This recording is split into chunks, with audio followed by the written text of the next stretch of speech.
Assalamualaikum warahmatullahi wabarakatuh. Bismillah walhamdulillah wassalatu wassalamu ala rasulillah wa ala alihi wa sahbihi wa mawalah.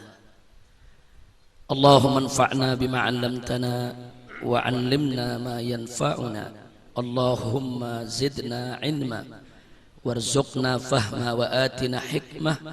Allahumma barik lana fi majlisina hadha birahmatika ya arhamar rahimin. Walhamdulillahi rabbil alamin. Taqabbalallahu minna wa minkum fataqabbal ya karim.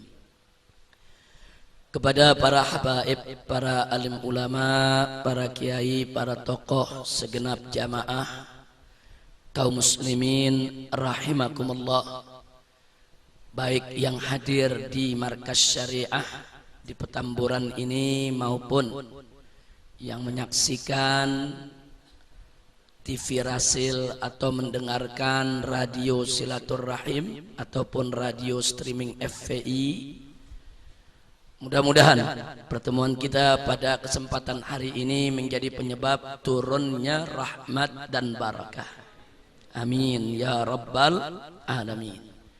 Terima kasih kita sampaikan kepada Ketua Umum DPP FVI Habib Muhsin bin Ahmad Al-Attas, begitu juga Sekum DPP FVI Kiai Haji Ja'far Siddiq yang telah menyampaikan sambutannya yang singkat, padat, ringkas, jelas, penuh hikmah dan manfaat. Begitu juga secara khusus terima kasih ini kita sampaikan kepada segenap pengurus LDF, Lembaga Dakwah FVI, yang sudah dengan tekun memanage mengelola berbagai majelis taklim FVI, baik majelis taklim mingguan setiap malam Kamis di Masjid Al-Islah maupun majelis bulanan di markas syariah setiap hari Ahad pertama maupun majelis bulanan keliling setiap malam Ahad keempat, yaitu semalam. Nah, mudah-mudahan lembaga dakwah FVI senantiasa diberkahi oleh Allah. Jadi terima kasih kita sampaikan kepada ketuanya, yaitu Ananda As-Sayyid Al-Mahbub Al-Habib Fikri bin Abdullah Bafaraj, begitu juga wakilnya yaitu Al-Habib Idrus bin Ali Al-Habsyi, dan juga kepada seluruh stafnya termasuk MC kita hari ini yaitu Ustadz Haris. Dan terima kasih juga kita sampaikan kepada mereka-mereka yang telah menyampaikan sambutannya tadi. Ada Habib Ali bin Idrus bin Hashim Al-Attas, begitu juga ada Al-Ustadz Al-Syekh Ja'far Balfas, dan terakhir barusan yaitu dari Sekretaris GMJ Gerakan Masyarakat Jakarta Al-Habib Muhsin bin Zaid Al-Attas. Mudah-mudahan apa-apa sambutan yang telah mereka sampaikan kepada kita semua bermanfaat untuk urusan dunia akhirat kita. Allah berkahi para pembicaranya dan Allah berkahi juga kita yang mendengarkannya. Amin ya rabbal alamin. Nah, sebelum kita masuk kepada inti pelajaran, kita persilahkan kepada Ustadz Kembar, Ustadz Alwi dan Ustadz Adi untuk bersama-sama semuanya, yaitu kita bawakan Medan Juang Islam secara bersama-sama dipimpin oleh Ustadz Alwi dan Ustadz Adi. Fal yatafaddal, silakan. Mari sama-sama kita bacakan qasidah Medan Juang Islam. Mudah-mudahan senantiasa Allah ampuni segala dosa dan kesalahan kita, dan mudah-mudahan kita mendapatkan keberkahan daripada qasidah yang digubah langsung oleh orang tua kita, guru besar kita, imam besar kita, Sayyidul Walid Al-Habib Muhammad Rizik Munsun Syihab. Amin ya rabbal alamin. Sallu ala nabi.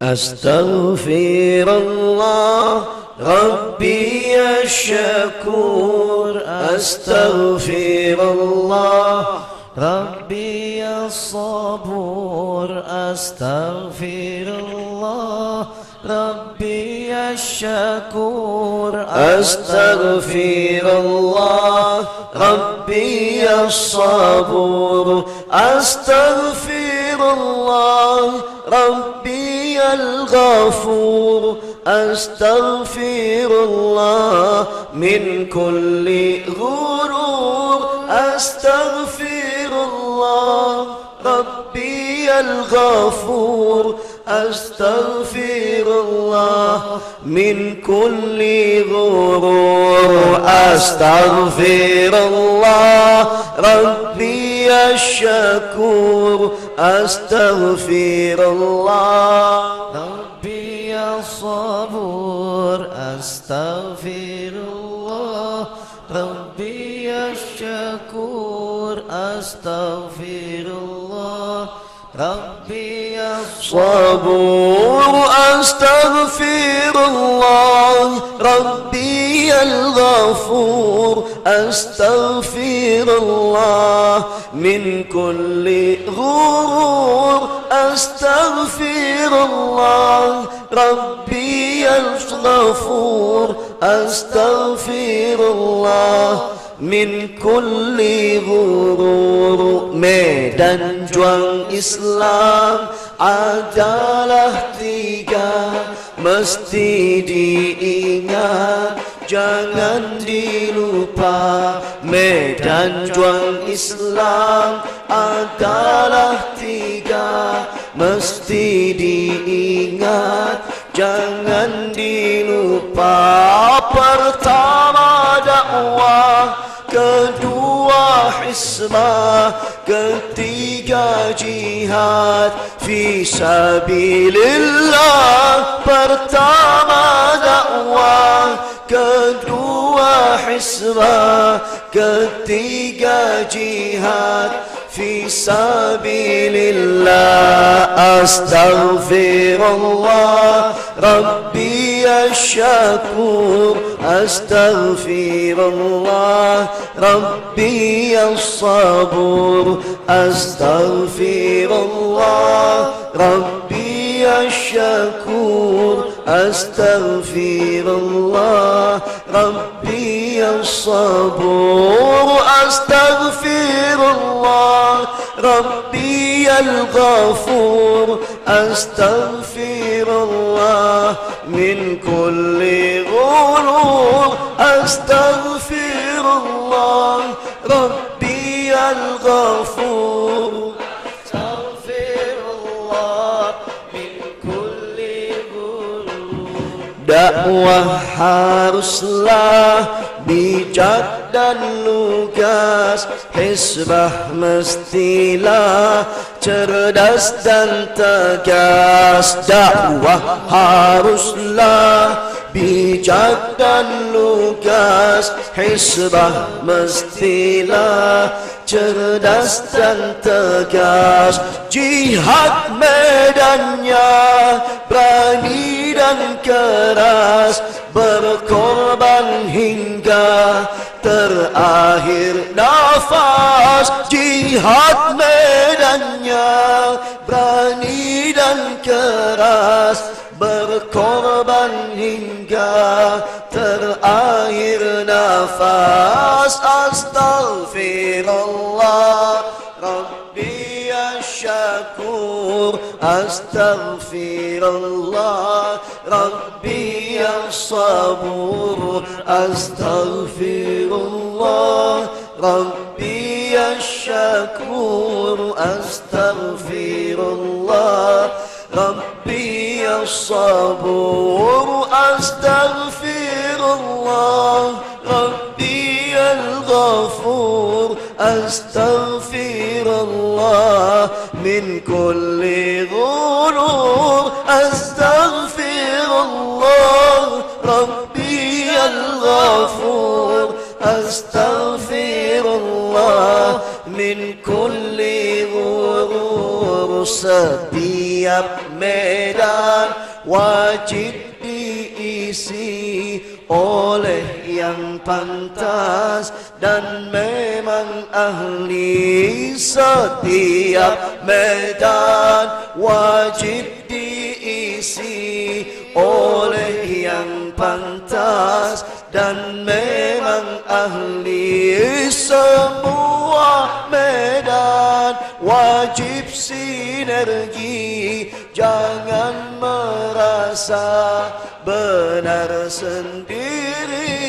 Semua medan wajib sinergi, jangan merasa benar sendiri. Astaghfirullah Rabbi asyakur, astaghfirullah Rabbi as-sabur, astaghfirullah Rabbi asyakur, astaghfirullah Rabbi as-sabur, astaghfirullah Rabbi al-ghafur, astaghfirullah min kulli ghurur, astaghfirullah Rabbi al-ghafur,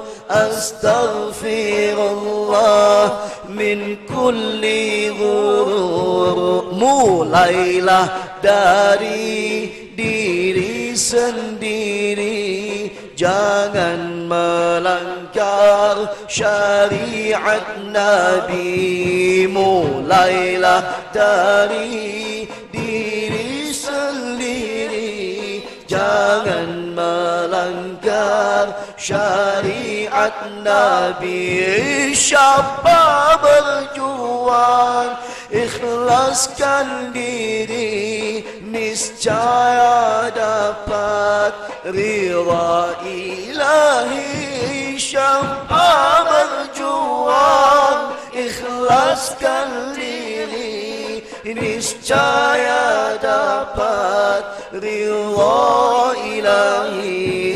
Astaghfirullah Rabbi asyakur, astaghfirullah Rabbi as-sabur, astaghfirullah Rabbi asyakur, astaghfirullah Rabbi as-sabur, astaghfirullah Rabbi al-ghafur, astaghfirullah min kulli ghurur, astaghfirullah Rabbi al-ghafur, astaghfirullah min kulli ghurur.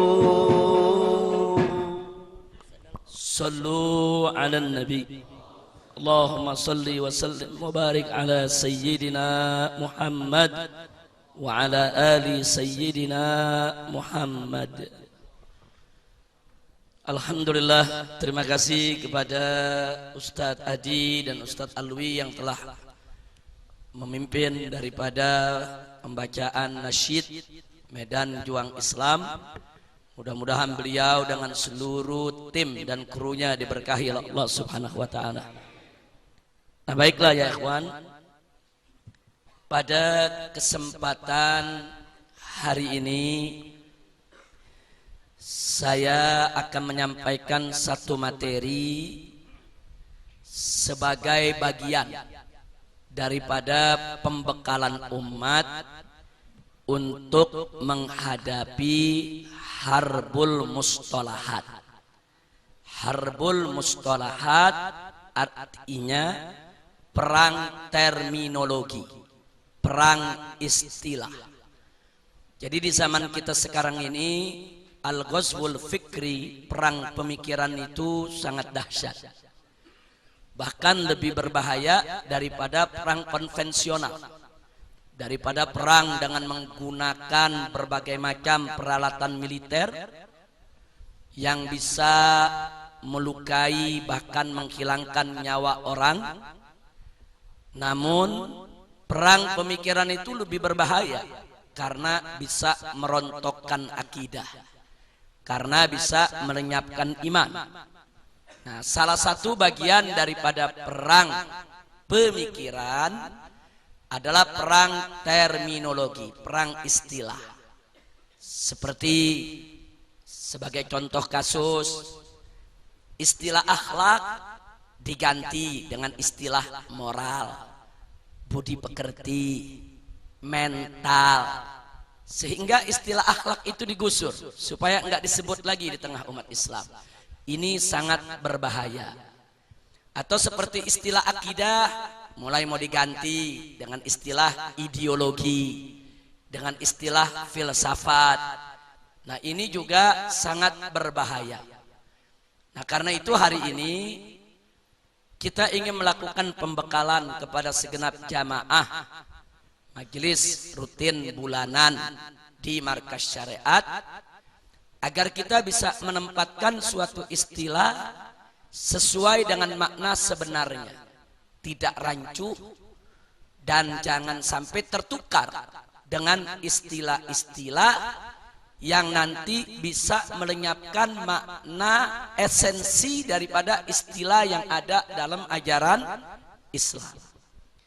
Nah, karena itu berulang kali saya sering sampaikan, Islam ini bukan filsafat, Islam ini bukan ideologi, tapi Islam ini adalah akidah. Islam ini bukan hanya sebatas aturan dan hukum, tapi Islam itu adalah syariah. Dan Islam ini bukan hanya sekedar bicara tentang moral dan mental, tapi Islam adalah agama yang meletakkan dasar-dasar akhlak dengan akar yang sangat kokoh. Nah, karena itu nanti kita akan lihat apa sih perbedaan akidah, filsafat, dan ideologi, kemudian syariat, aturan dan hukum, kemudian akhlak, moral dan mental. Nah, ini perlu kita dudukkan persoalannya, jangan sampai kita rancuh di dalam menggunakan istilah. Ini yang kita sebut bagian daripada pembekalan untuk menghadapi harbul mustalahat, perang terminologi. Seperti istilah musyawarah diganti dengan demokrasi, itu perang terminologi. Sampai akhirnya umat Islam nggak mau pakai lagi tuh istilah daripada musyawarah, yang dipakai dikit-dikit demokrasi, dikit-dikit bicara demokrasi. Dan ini sudah parah sekali, sehingga akhirnya umat Islam lupa dengan terminologi yang dia punya, terminologi yang justru lebih esensi, lebih prinsip, lebih mendasar, dan lebih fundamental.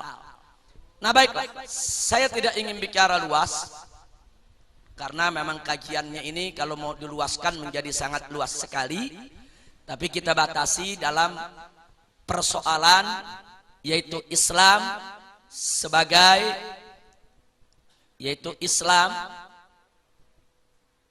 sebagai akidah, syariat dan akhlak. Mari kita mulai. Kita lihat di sini pelajaran kita hari ini, yaitu Islam sebagai akidah, syariah dan akhlak. Dulu di majelis ini kita pernah membahas tentang hadis Jibril alaihissalam. Bahkan guru kami tercinta Sayyidil Walid Al-Habib Zain bin Ibrahim bin Sumaid, pimpinan daripada Rubat yang ada di Madinah Al-Munawwarah, beliau mengarang satu buku khusus tentang syarah hadis Jibril alaihissalam. Nah, pada hari ini saya tidak ingin membahas soal hadis Jibrilnya yang cukup panjang, yang bersumber dari Sayyidina Umar ibn Khattab radhiyallahu ta'ala anhu, sebagaimana diriwayatkan oleh Imam Muslim dan Imam Tirmidzi serta Imam Abu Dawud dan Imam Nasai di dalam kitab-kitab hadis mereka, di mana singkat saja kita ambil intisarinya, antara lain dalam hadis tersebut malaikat Jibril alaihissalam bertanya kepada Nabi tentang apa itu iman. Kemudian Nabi menjawab dengan rukun iman. Dan malaikat Jibril juga bertanya tentang apa itu Islam. Dan Nabi menjawab dengan rukun Islam. Serta malaikat Jibril bertanya tentang ihsan. Dan Nabi menjawab dengan esensi ihsan sebagai rukun satu-satunya, di mana orang selalu merasa dalam pengawasan Allah Subhanahu wa taala kapan saja dan di mana saja mereka berada.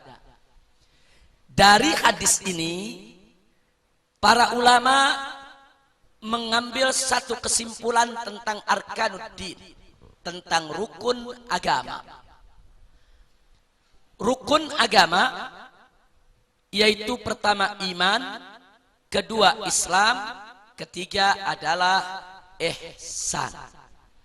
Jadi iman, Islam dan ihsan adalah rukun agama. Kalau disebut rukun, berarti ketiga-tiganya harus dimiliki oleh seseorang yang disebut sebagai muslim atau mukmin. Jadi dia tidak disebut memeluk agama Islam kalau ketiga unsur ini tidak dimilikinya. Karena ketiga rukun ini menjadi satu kesatuan yang tidak boleh dipisahkan. Nah, kalau kita memperhatikan rukun iman, maka rukun iman itu menunjukkan dan mengisyaratkan kepada kita, yaitu bahwa bahasan iman seputar a'malun i'tiqadiyah. Amal-amal i'tiqad, bicara soal keyakinan. Itu yang disebut keimanan.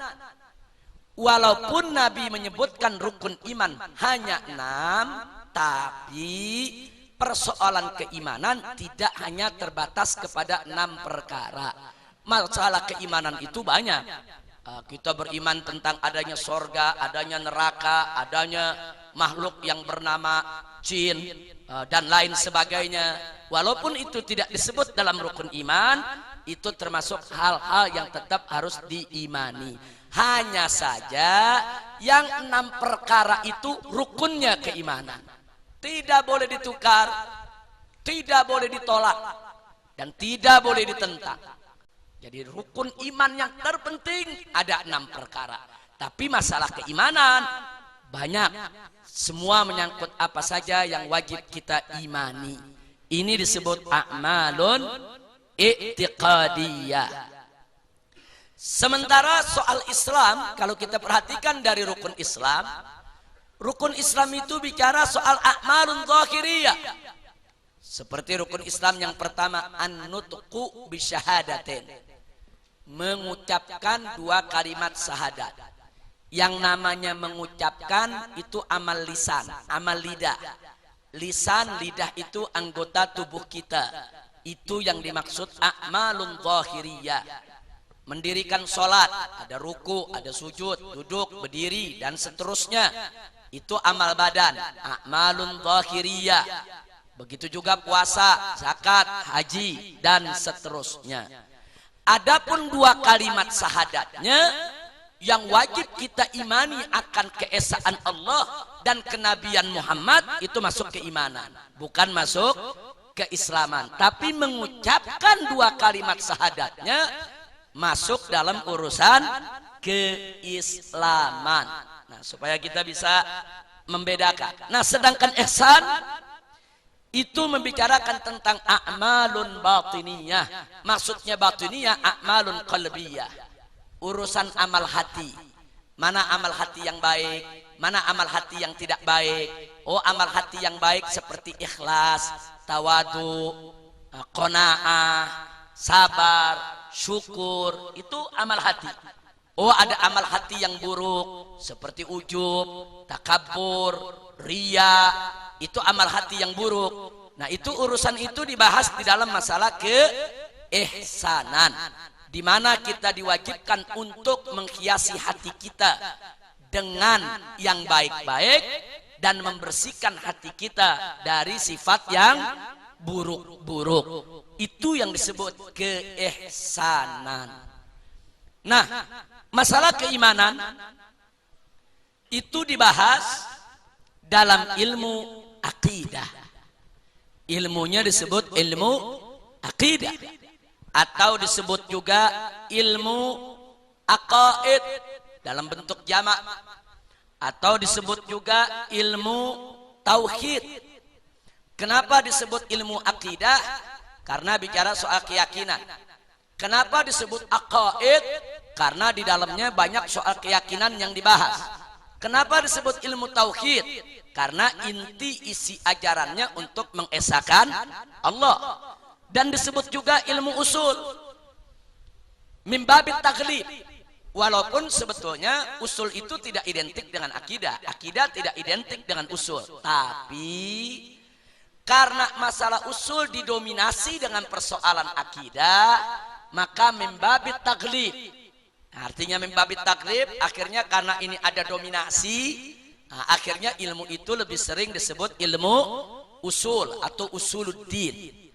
Nah, kadang-kadang disebut juga ilmu kalam. Kenapa disebut ilmu kalam? Karena dalam ilmu inilah pertama kali terjadi perdebatan sengit antara para ulama sehingga melahirkan firqah-firqah. Jadi penyebab munculnya firqah-firqah karena terjadi perdebatan yang luar biasa. Khususnya ketika Mu'tazilah memperkenalkan teori tentang bahwa Al-Quran itu adalah makhluk. Nah, akhirnya terjadi perdebatan hebat di antara para ulama, di mana Ahlus Sunnah sepakat bahwa Al-Quran itu bukan makhluk, tapi Al-Quran itu adalah kalam Allah. Nah, karena terjadi perdebatan sengit yang nggak pernah terjadi di zaman Nabi, yang nggak pernah terjadi di zaman Khulafa Rasyidin, terjadinya baru belakangan. Akhirnya disebut ilmu kalam. Ilmu kalam ini dari kata kalam. Nih artinya di dalam ini banyak debat, banyak ngomong. Nah, banyak orang tuh berusaha untuk memberikan pernyataan-pernyataan, membuat ungkapan-ungkapan.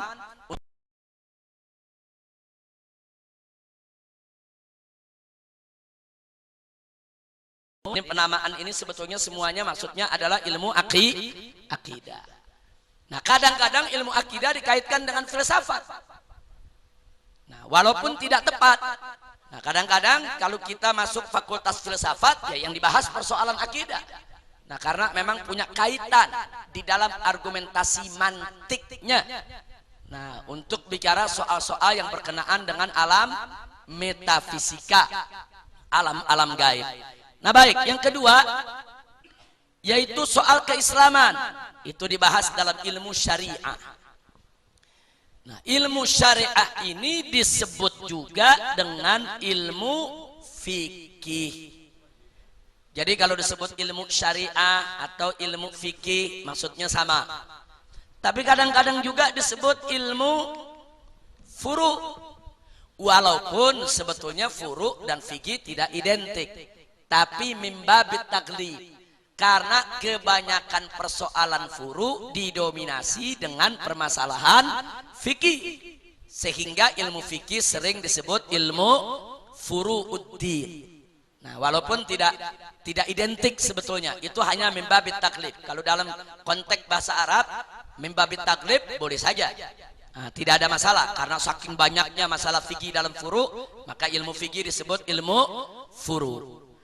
Nah, kemudian kadang-kadang disebut juga ilmu hukum Islam, ahkamul Islam, atau disebut qanunul Islam, atau disebut nizamul Islam. Jadi kalau disebut ilmu hukum Islam, maksudnya ilmu fikih, maksudnya ilmu syariat, ilmu yang membahas soal keislaman. Nah, adapun soal keihsanan, ini dikenal dengan ilmu akhlak. Nah, ilmu akhlak ini juga kadang-kadang disebut, yaitu sebagai ilmu adab, bukan adab. Ada adab, ada adab. Kalau adab, sastra. Adab, persoalan akhlak. Jadi kalau disebut fakultas Al-Adabul Arabi, nah itu maksudnya sastra Arab. Nah, tapi kalau disebut adab, maksudnya akhlak. Nah, kemudian kadang-kadang disebut ilmu suluk. Kadang-kadang disebut ilmu suluk. Jadi kalau ada kitab-kitab yang bicara tentang suluk, sulukul murid, nah itu masuk ke dalam soal ilmu akhlak. Terkadang juga disebut ilmu tasawuf.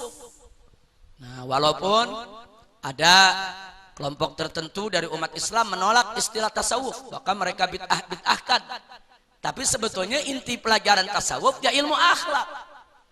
Karena tasawuf itu sendiri tidak boleh melepaskan diri daripada aturan akidah dan syariat. Jadi kalau ada aturan tasawuf yang keluar dari akidah syariat, dia bukan ilmu tasawuf, itu ilmu sesat. Tapi ilmu tasawuf itu adalah ilmu akhlak yang berdiri atas dasar akidah dan syariat.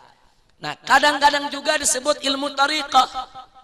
Sebetulnya tarekat-tarekat yang kita kenal itu adalah satu cara yang dibuat oleh para ulama tentang bagaimana cara untuk membersihkan hati, melatihkan hati, mujahadah, membersihkan pikiran, menenteramkan jiwa.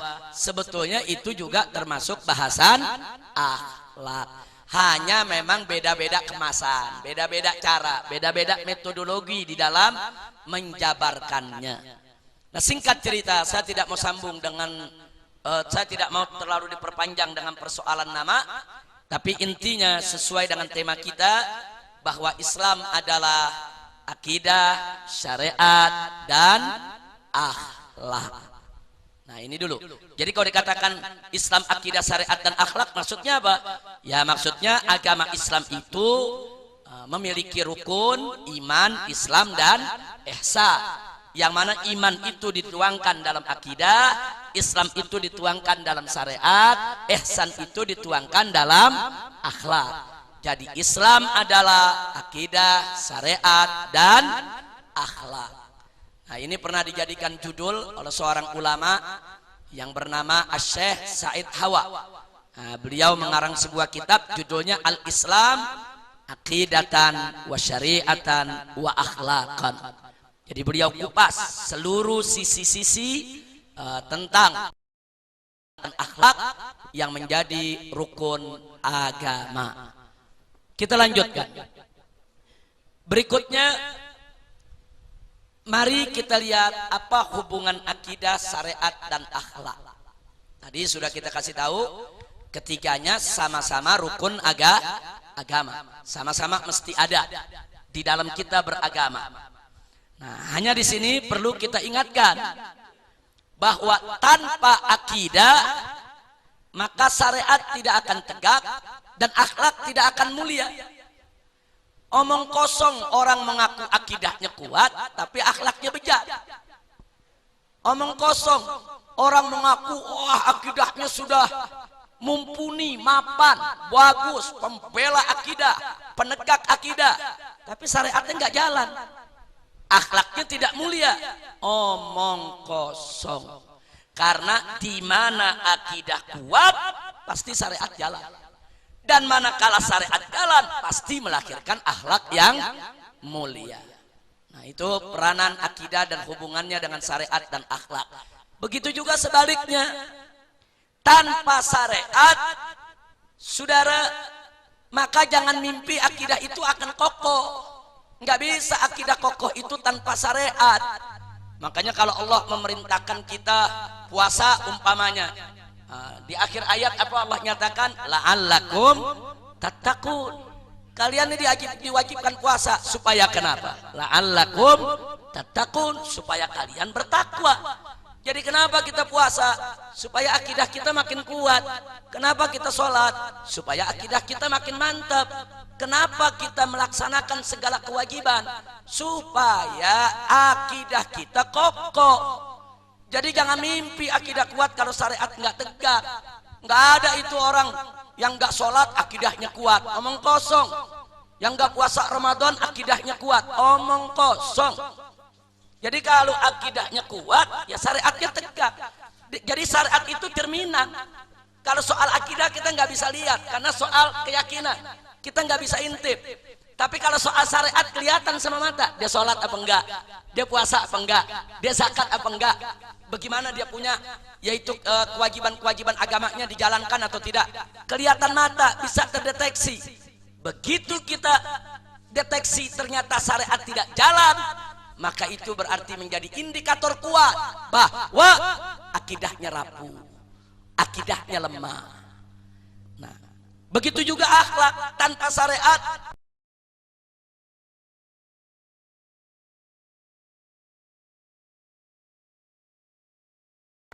Faqala ta'ala aqimis shalah inna sholata tanha 'anil fahsya'i wal munkar. Orang kalau sholatnya bagus, dia punya benteng. Dia nggak berbuat keji, dia nggak berbuat munkar.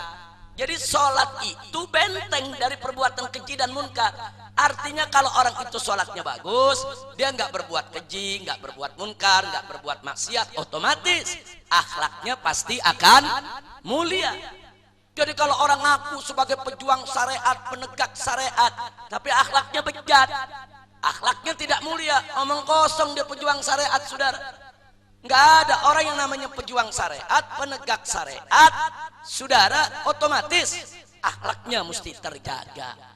Nah, makanya tadi saya katakan, ini ketiga rukun agama nggak bisa dipisah nih.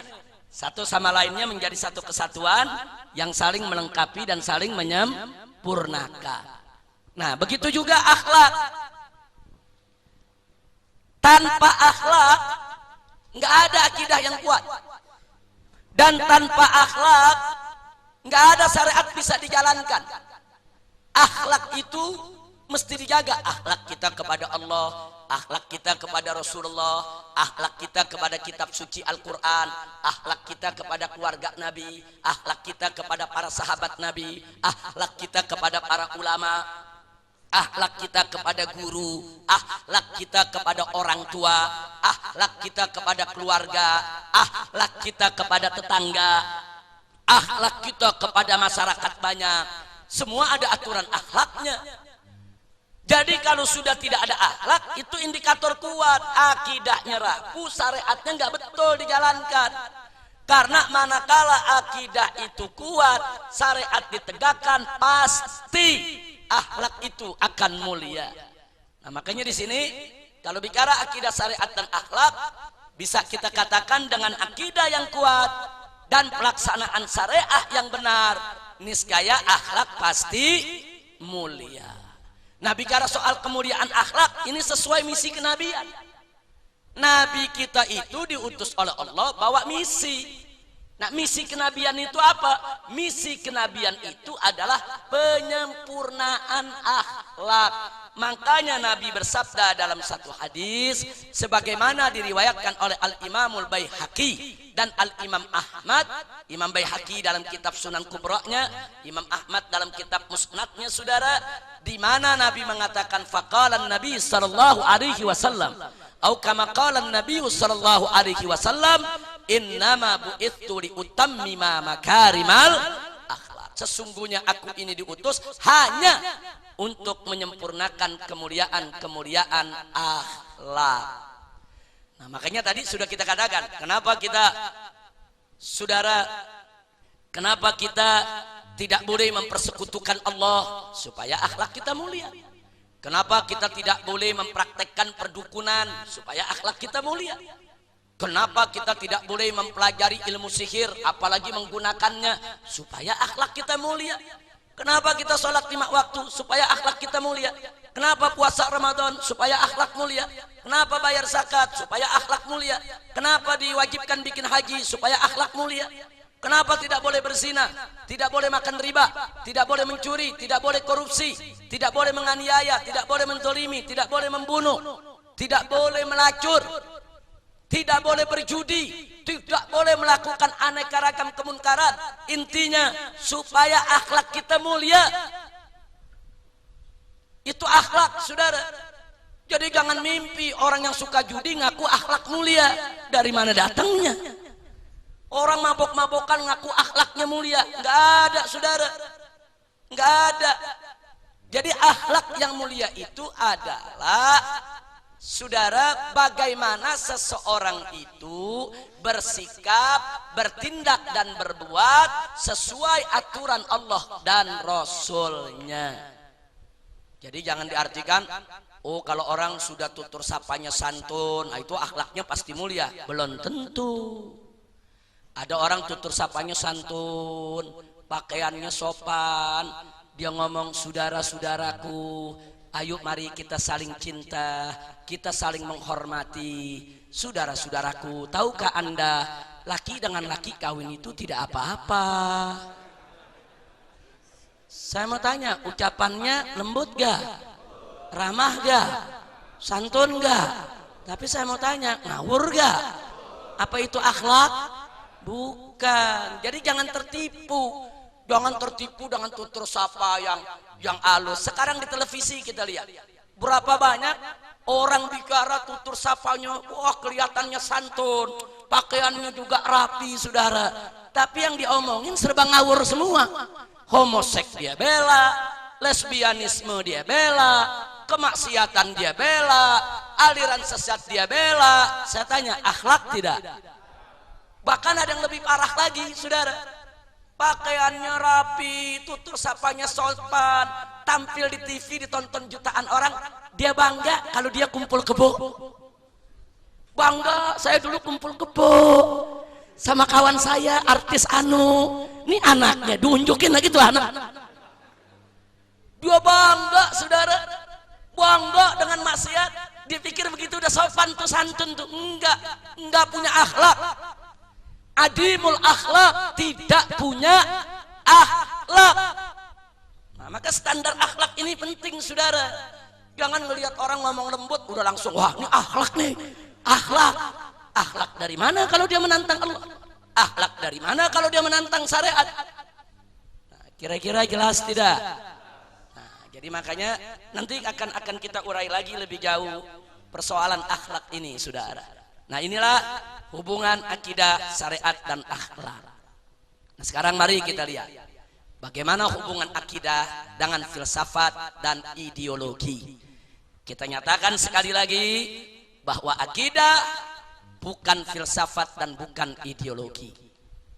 Akidah lebih tinggi dan lebih mulia daripada filsafat dan ideologi. Kenapa? Satu, sebab akidah adalah produk ilahi, sedangkan filsafat dan ideologi adalah produk insani.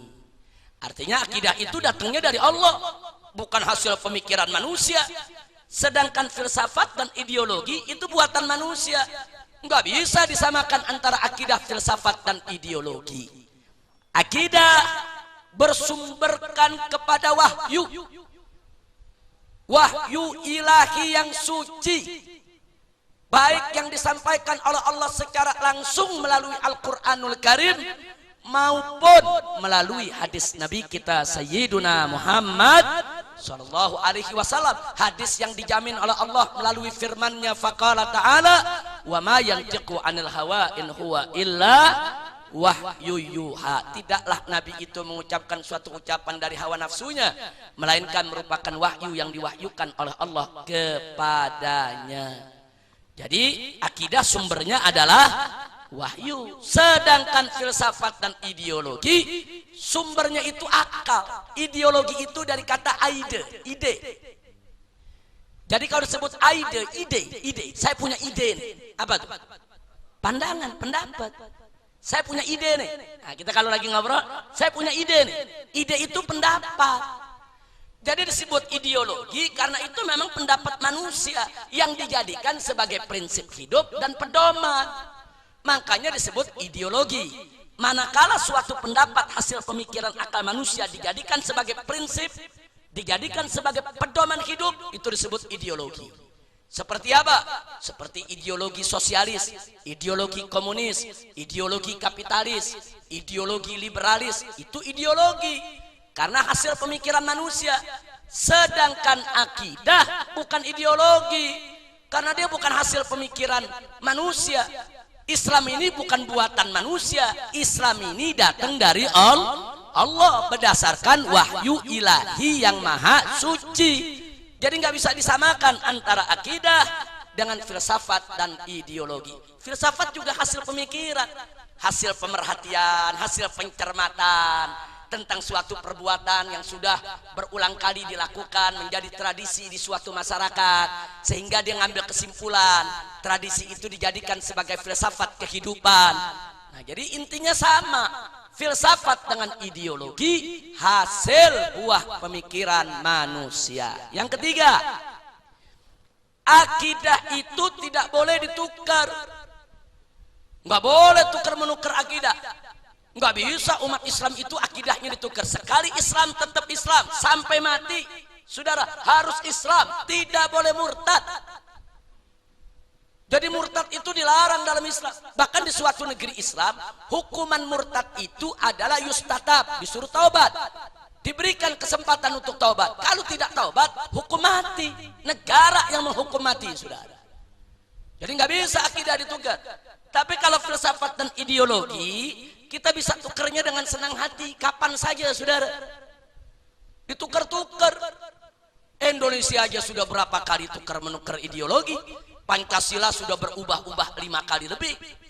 Nah, nanti kita punya ideologi sistemnya, saudara. Ini Pancasilanya nih, ntar Pancasila liberal, ntar Pancasila parlementer, ntar Pancasila yang lain lagi. Ubah-ubah. Ideologi bisa berubah kapan saja. Nah, tergantung kepentingan politik dan kekuatan rezim yang berkuasa. Jadi kalau rezim yang berkuasa itu menyukai daripada ideologi komunis, negara bakal dibawa jadi komunis. Kalau yang berkuasa itu menyukai ideologi liberal, maka negara akan dijadikan liberal. Ideologi tergantung siapa yang punya kekuasaan, siapa yang rezim berkuasa, dan bagaimana kepentingannya. Jadi berbeda dengan akidah. Akidah nggak bisa ditukar. Akidah nggak ada urusan dengan kepentingan pribadi. Tapi akidah adalah maslahat umat manusia untuk kebahagiaan dunia dan akhirat. Dan yang keempat, yang namanya akidah memiliki akar yang kokoh. Karena sumbernya wahyu, berdiri atas dasar Al-Quran dan hadis, maka dia punya akar kokoh, nggak mudah terserabut, nggak rapuh, nggak mudah untuk ditaklukkan dengan ideologi apapun yang ada di dunia. Karena akarnya begitu kokoh. Makanya kita lihat ajaran Islam dari 1400 tahun yang lalu lebih, dari mulai Nabi seorang diri sampai mendapatkan pengikut di kalangan sahabat, semakin hari semakin bertambah sampai satu hari ini dimusuhi dengan berbagai macam kekuatan, dimusuhi oleh kapitalis dunia, dimusuhi oleh komunis dunia, dimusuhi oleh kekuatan kafir dunia. Tetap Islam berdiri tegak sampai hari ini, nggak bisa diruntuhkan, nggak bisa dirobohkan. Kenapa? Karena akidah itu akarnya kuat. Nah, beda dengan ideologi akarnya rapuh. Ada orang punya ideologi sosialis, berdebat dengan kapitalis. Nah, itu kalau udah adu argumen, nah besok atau lusa bisa yang sosialis berubah jadi kapitalis, atau kapitalis yang berubah jadi sosialis, atau tergantung kepentingan. Hari ini kalau sosialis dia aman, tapi kalau besok kapitalis dia bisa aman, dia bakal ambil kapitalis. Kenapa? Karena dia punya agama yang penting aman, perut kenyang. Nah, jadi ideologinya itu ideologi yang kembali kepada kepentingan pribadi dan golongan. Gak bisa kalau dengan akidah. Nah, yang kelima, karena akidah itu bersumber dari Allah, berdasarkan Al-Quran dan As-Sunnah, bagian daripada ajaran Islam, maka akidah memiliki dimensi dunia dan akhirat. Akidah itu ada dimensi dunia akhirat, di mana akidah kita itu akan membawa kita kepada keselamatan di dunia dan juga keselamatan di akhirat. Tapi kalau yang namanya ideologi itu hanya memiliki dimensi dunia. Kita besok mati, saudara, itu yang kita bawa adalah iman dan amal. Nggak ada kita bawa Pancasila UUD 45. Nggak ada, saudara. Itu urusan dunia, ideologi. Ini kita bicara urusan akidah. Urusan akidah dunia dan akhirat, sedangkan filsafat dan ideologi hanya urusan dunia. Baik, sekarang yang kedua, kita masuk hubungan syariat dengan aturan dan hukum. Syariat lebih tinggi dan lebih mulia daripada aturan dan hukum. Setiap syariat pasti aturan dan hukum, tapi setiap aturan dan hukum belum tentu syariat. Belum tentu. Hukum itu bisa dibuat oleh umat beragama apa saja, saudara. Ateis pun bisa bikin hukum, liberal pun bisa bikin hukum. Jadi beda. Kalau syariat dengan aturan dan hukum nggak boleh disamakan. Syariat lebih tinggi. Kenapa? Satu, karena syariat itu berdiri atas dasar akidah. Syariat itu tegak berdiri di atas dasar akidah, yang dimana isi syariat itu ditujukan untuk menguatkan juga akidah, ditujukan untuk tauhid pengesaan Allah Subhanahu wa taala, ditujukan untuk penghambaan hanya kepada Allah. Nah, jadi akidah itu berdiri atas dasar syariat, itu berdiri atas dasar akidah. Nah, sementara hukum dan aturan berdiri atas dasar filsafat dan ideologi. Jadi mau buat hukum di Indonesia, ya lihat ideologinya. Ideologinya Pancasila, ya hukumnya harus ikut kepada ideologi. Kalau ideologinya liberal, ya hukumnya mesti ikut kepada ideologi liberal. Kalau ideologinya komunis, ya hukumnya harus ikut kepada ideologi komunis. Hukum itu ngikut kepada ideologi dan aturan. Tapi kalau syariat mengikut kepada akidah, beda. Nah, kalau tadi kita bilang akidah kokoh, saudara, syariat ikut kokoh. Sementara yang namanya filsafat dan ideologi itu rapuh, maka aturan dan hukumnya juga pasti rapuh, karena dia punya akar udah rapuh. Nah, sementara yang kedua, syariat itu tunduk kepada hukum Allah. Jadi hukum yang diproduk oleh syariat, aturan yang diproduk oleh syariat pasti sejalan dengan hukum Allah. Tapi kalau aturan dan hukum yang diproduk bukan oleh syariat, berapa banyak yang bertentangan dengan hukum Allah. Jangan lupa, kita lihat berbagai negeri, termasuk negeri kita, minuman keras dibolehkan, pabriknya didirikan, minuman keras diperbolehkan untuk dijual belikan. Itu hukum, aturan. Dibuat undang-undang itu, saudara, aturan itu dibuat oleh pemangku daripada kekuasaan. Karena mereka punya aturan dan hukum itu tidak berakar kepada akidah Islam, akhirnya dia buat aturan dan hukum yang bertentangan dengan syariat Islam. Jadi aturan dan hukum belum tentu sejalan dengan syariat. Tapi kalau syariat pasti menuntun aturan dan hukum agar tidak bertentangan dengan aturan Allah dan Rasulnya. Kira-kira jelas tidak? Nah, makanya yang namanya aturan dan hukum itu tidak tunduk kepada syariat, tidak tunduk kepada hukum Allah, tidak tunduk kepada akidah, tapi dia tunduk kepada konstitusi. Nah, tolong hati-hati tuh, jangan kita disamakan, oh ini aturan, ini hukum.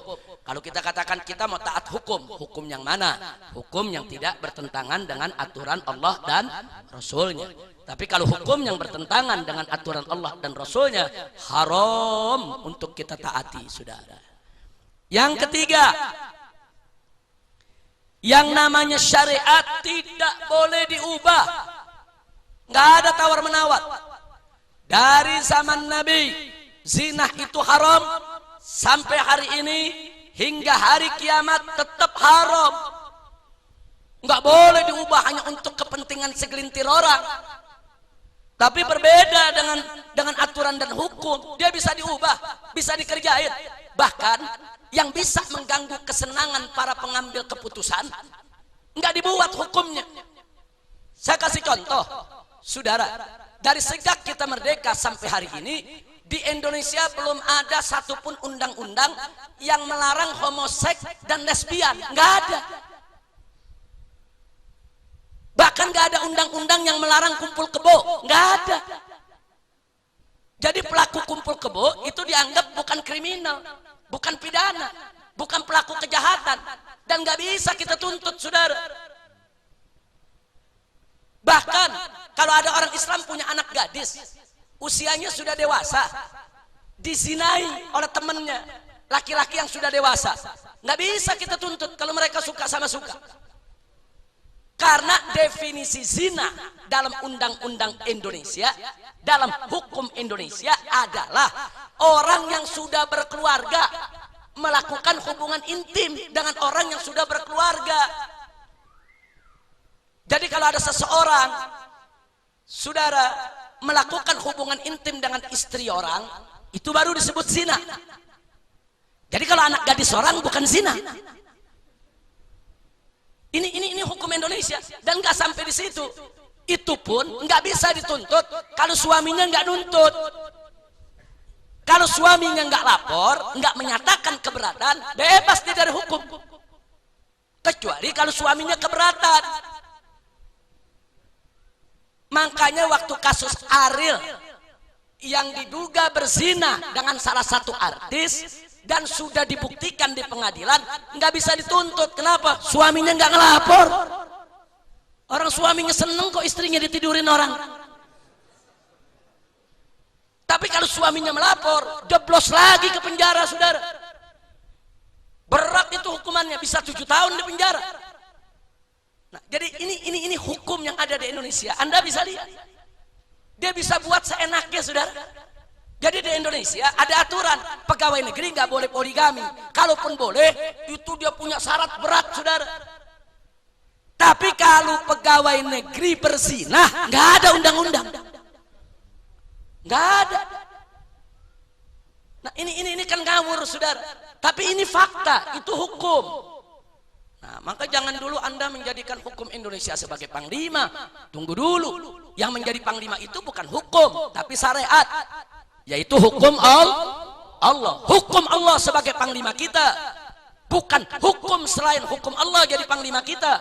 Kalau hukum selain hukum Allah yang dibuat oleh DPR, MPR atau presiden tidak bertentangan dengan hukum Allah dan Rasul, ya kita taat sebagai warga yang baik. Tapi kalau bertentangan, wajib kita lawan. Kepala jadi kaki, kaki jadi kepala. Walaupun kita harus mati bersimbah darah, lawan, tegakkan hukum Allah. Jangan pernah hukum Allah kita kalahkan dengan hukum manapun yang coba-coba menentangnya, ya. Nah, kemudian yang keempat, syariat itu lengkap mencakup semua aspek. Enggak ada satu aspek kehidupan pun yang luput dari pembahasan syariat. Enggak ada. Walaupun peristiwa baru yang di zaman Nabi tidak ada. Seperti umpamanya salah satu tata cara KB ada yang disebut vasektomi dan tubektomi. Zaman Nabi enggak ada. Tapi usulnya, kaidahnya, aturan mainnya, dasar-dasar prinsip syariatnya sudah ditetapkan dalam Al-Quran dan As-Sunnah. Makanya ulama sekarang gak ragu-ragu mengeluarkan fatwa vasektomi, tubektomi. Kenapa? Dasarnya ada. Narkoba zaman Nabi gak ada, saudara. Tapi kenapa para ulama sepakat narkoba haram? Karena dasarnya ada sesuatu yang memabukkan dan menghilangkan akal. Ini dahsyatnya Islam, saudara. Jadi dahsyatnya Islam, tidak ada satu aspek kehidupan manusia yang luput dari pembahasan syariat. Baik pembahasan secara global maupun pembahasan secara terperinci. Ada yang dibahas secara terperinci, ada yang dibahas cuma kaidahnya doang, saudara. Berbeda dengan aturan dan hukum yang dibuat manusia. Kalau dia merasa nggak penting, dia nggak buat. Buktinya tadi saya sudah sampaikan di Indonesia, pemerintah merasa urusan homoseks, urusan lesbianisme, urusan pribadi, nggak dibuat undang-undangnya, saudara.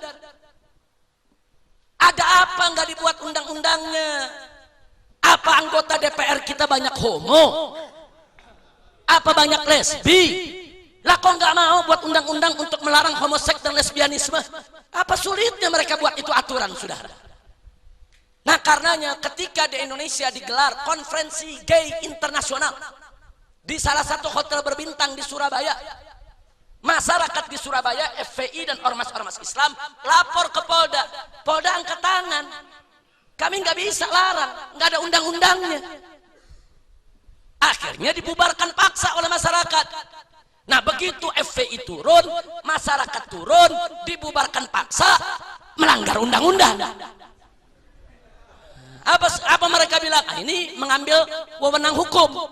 Nah, ini main hakim sendiri. Walaupun ketika itu kita main hakim rame-rame, tapi tetap aja dibilang main hakim sendiri. Disalahkan, saudara.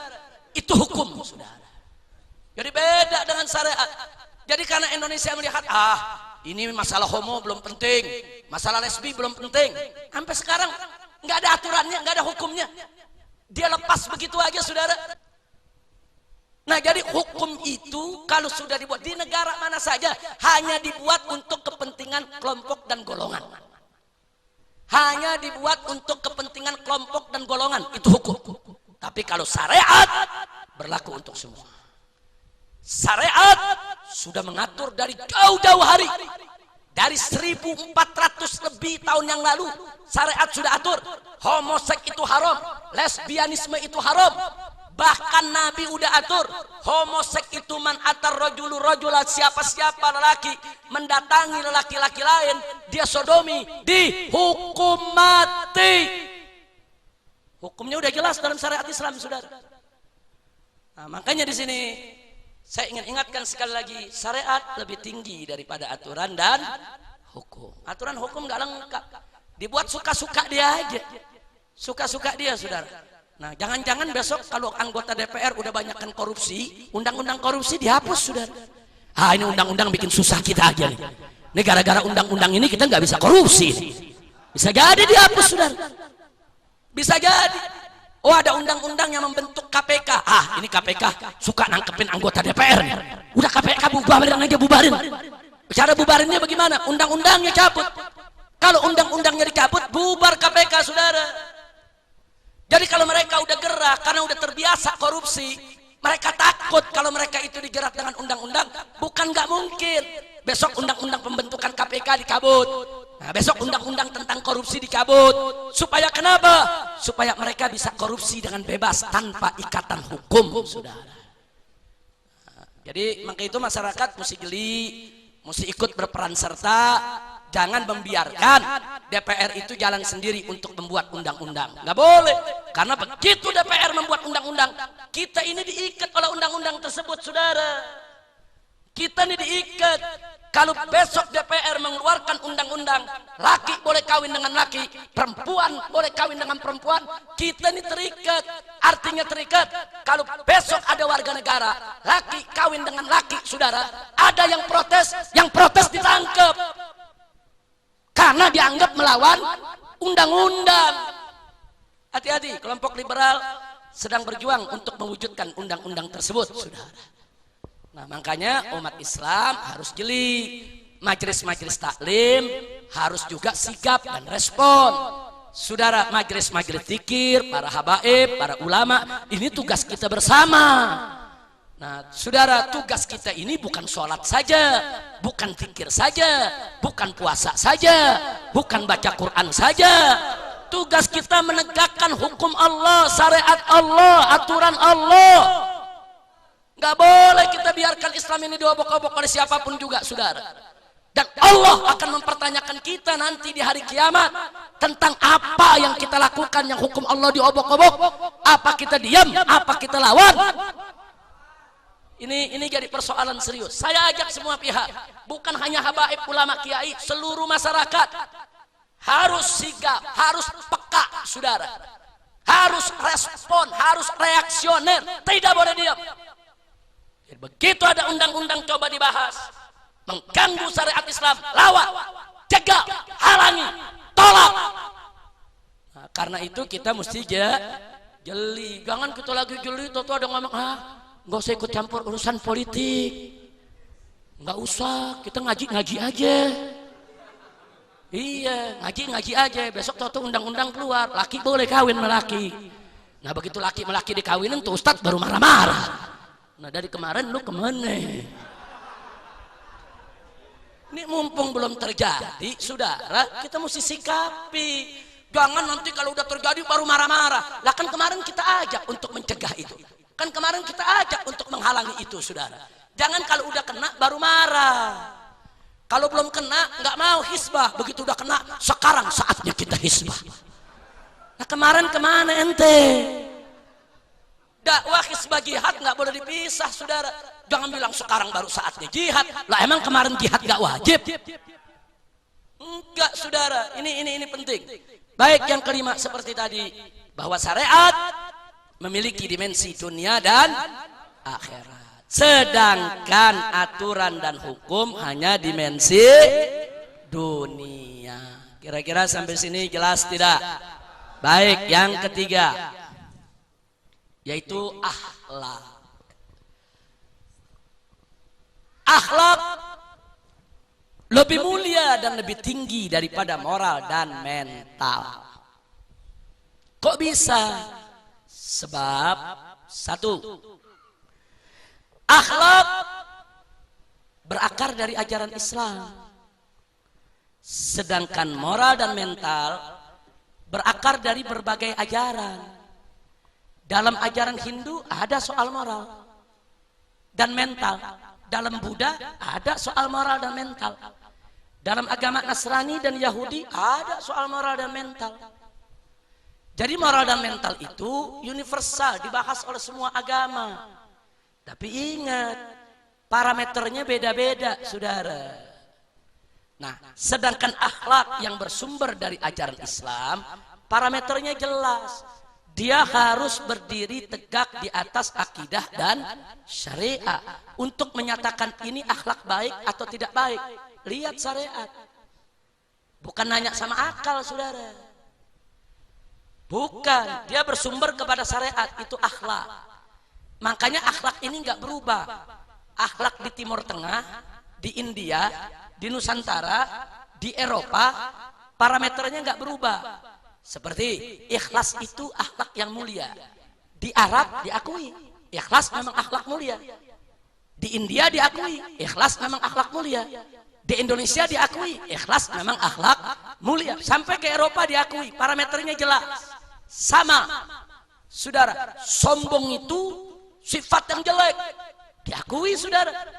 Yang namanya sombong di Arab jelek, di India jelek, di Indonesia jelek, di Eropa jelek. Parameter akhlak jelas dari akidah dan syariat. Tapi yang namanya moral dan mental kembali kepada akal, kembali kepada tradisi adat istiadat sekitar. Saudara, ya saudara, akhlak itu mengandung ajaran moral dan mental, betul. Tapi moral dan mental yang telah disahkan oleh syariat. Nah, saya kasih contoh nih kalau bicara moral, saudara. Bagi kita, kumpul kebo itu bermoral tidak? Tidak. Bagi liberal, bermoral. Silakan tanya orang liberal, bagaimana orang kumpul kebo? Dia akan katakan itu hak asasi manusia. Selama tidak ada pemaksaan, sah-sah saja. Nggak boleh dilarang. Negara juga nggak boleh ikut campur. Itu privasi. Berarti kumpul kebo itu masuk salah satu moralnya liberal. Bagi mereka bermoral, bagi kita tidak bermoral. Jadi parameternya nggak jelas moral, saudara. Bagi dia bermoral, bagi kita tidak. Coba kita lihat. Nah, sekarang saya mau tanya, kita umat Islam menolak aliran sesat Ahmadiyah karena menodai Islam, betul? Nah, saya mau tanya, kalau ada ustadz kiai menolak aliran sesat untuk bela Islam, berarti dia bermoral tidak? Tapi bagi liberal, nggak bermoral. Kok mau larang-larang keyakinan orang? Orang mau sesat nggak sesat, mengakui Muhammad sebagai nabi nggak, itu privasi, hak asasi manusia. Justru kiai dianggap nggak bermoral. Jadi kalau bicara moral, hati-hati, saudara. Moral ini parameternya beda-beda. Liberal punya aturan moral, Islam punya aturan moral, lain-lain punya aturan moral. Makanya istilah yang tepat bukan moral buat kita, yaitu akhlak. Akhlak. Maka itu di sini perlu kita ingatkan bahwa akhlak itu merupakan misi kenabian. Tadi sudah kita singgung. Sedangkan moral dan mental bukan misi kenabian. Bukan. Bahkan yang namanya mental itu menjadi misi komunis. Mari kita lihat, sudah. Ada apa gerangan? Bapak Presiden kita dari semenjak kampanye sampai hari ini masih semangat berteriak revolusi mental. Saudara, dulu di tahun 1955 untuk pertama kalinya Indonesia menggelar pemilihan umum. Kita merdeka tahun 45, pemilu pertama tahun 55. Salah satu partai yang ikut dalam pemilu itu adalah Partai Komunis Indonesia, yaitu PKI. Tokoh-tokoh PKI saat itu, apakah DN Aidit, apakah Musso, dan lain sebagainya, dalam kampanyenya mereka mempropagandakan revolusi mental. Mereka katakan, dulu kita sudah menang revolusi fisik, mengusir para penjajah Jepang dan Belanda. Saat ini sudah tiba saatnya kita melakukan revolusi mental. revolusi mental itu jargon PKI, propaganda PKI, kampanyenya PKI. Nah, sekarang kita bertanya, ada apa presiden mengkampanyekan yaitu revolusi mental? Kita tidak menuduh, cuman bertanya. Apakah memang presiden punya paham yang lain atau memang presiden mengembangkan jargon PKI? Ini mesti dipertegas, saudara.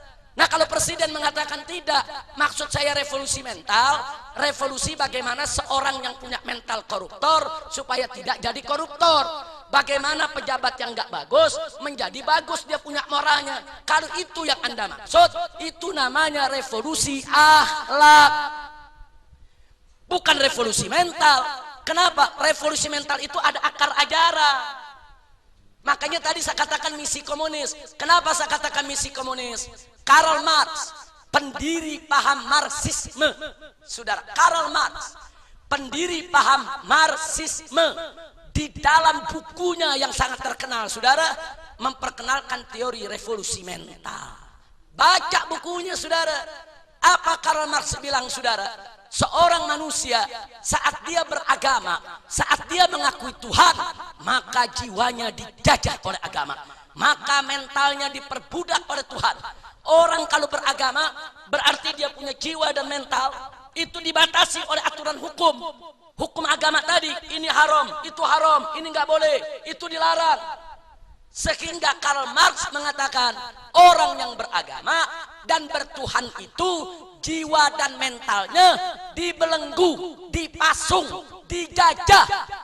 Sehingga Karl Marx mengajak seluruh generasi muda dunia untuk melakukan revolusi. Bebaskan mentalmu dari belenggu ajaran agama, merdekakan mentalmu dari kungkungan hukum Tuhan, bebaskan jiwa dan mentalmu dari semua aturan yang mengikatmu. Engkau manusia, makhluk bebas, tidak boleh dibelenggu oleh siapapun. Jadi revolusi mental yang dipelopori oleh Karl Marx adalah revolusi mental manusia supaya tidak beragama dan tidak bertuhan. Agama apapun dia tolak. Makanya sekarang kita bertanya kepada Pak Presiden, apa ini yang dimaksud revolusi mental?